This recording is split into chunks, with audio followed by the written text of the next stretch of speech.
Welcome back, Major League Fantasy Sports owners. Corey Roberts here, your commissioner, with some updates for the league, and some rule updates, a number of other things. We're going to talk about the budgeting process for free agent auctions, as well as bye-week players, a number of other things. This is all in the rules on the blog. Just to reiterate, maybe some of the people aren't paying attention or have read that yet.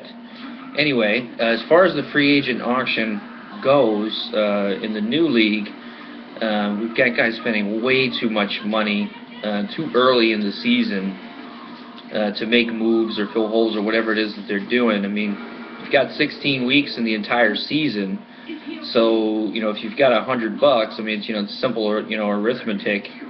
That should tell you that you're what, 6 and some change a week on moves. I saw one of the owners in the league drop like an ungodly amount of money in this week. I think it was like $36 or $38 on free agent guys. I mean, this is only week 4. This is going to cause a problem later in the season because what you guys are not counting on is dealing with injuries and having to replace guys later going into the playoffs. The whole idea is to make the playoffs and to win some money, or to place, or at least do something that would help you recoup the money that you put into the league. I think with the newer guys, what you're doing is you're discounting the fact that how important it's going to be to have, a nice little chunk of money left over on the side for you to make these moves. The other problem is we've got bye weeks coming up. If you guys have not been planning accordingly for the bye weeks, I can tell right now, I've already kind of taken a look at some of the teams. This is going to be a problem. You cannot start guys on a bye week, period, end of story. We're supposed to be running our own teams, like that's what's called Major League Fantasy Sports, because it's, you're supposed to be like an actual owner. An actual owner is not going to field 8 defensive guys in a week and start 3 guys that aren't available. You have to have all 11 defensive players, as well as your offensive players and a kicker in your lineup, period, end of story, no argument. And there's a number of other reasons for that too.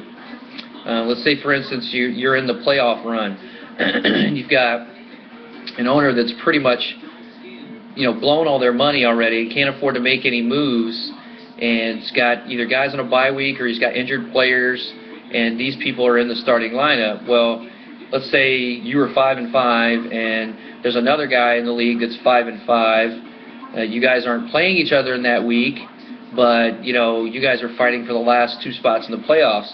If your opponent, and you're scratching and clawing to get this last spot, if your opponent doesn't start all of their players, doesn't have a full lineup in, all the guys, no buys, no injuries, no nothing, well, it sure is going to make it a whole lot easier for them to win. It really manipulates the results in a negative way going into the playoffs. So it's not fair across the board if you're not maintaining your team correctly.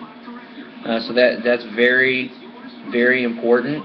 So I've talked to several people about what we should do along the lines of a penalty for people that start guys on a bye week or start an injured guy or whatever.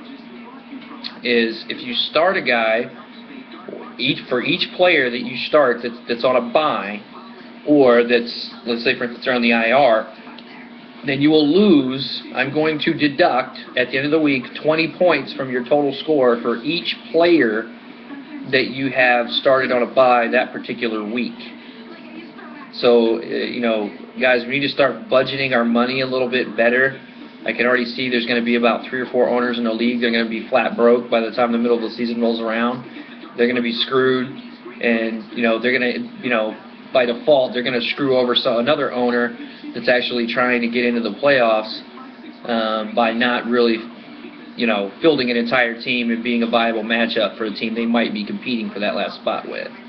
So it's pretty important that we get this under wraps. Like I said, everybody should be playing in the league this year to get to the championship game. There's 16 weeks.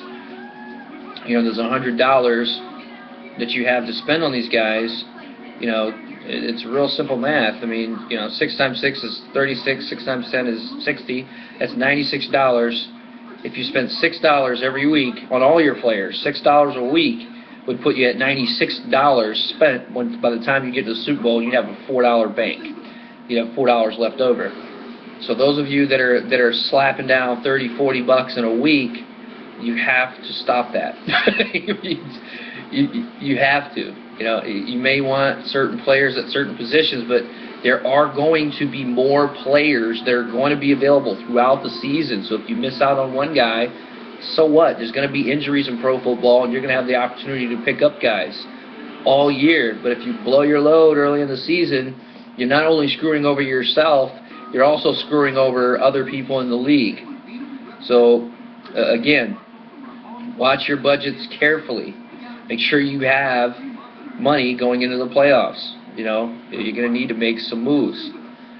The rule that we're going to put in place for bye-week players and people starting on IR is going to be a $20-point deduction from your total score right off the top.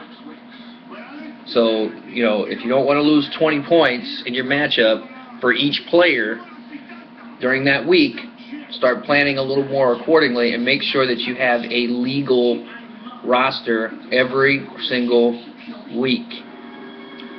That's pretty much all I have right now. If there's any questions in regards to what I just talked about, you know, just contact me, call me, text me, email me, whatever, or just respond on the YouTube channel, or respond on the message board on the homepage. But that's all that I have for now. Hopefully you guys get the message and, you know, you budget accordingly. We'll see you next time.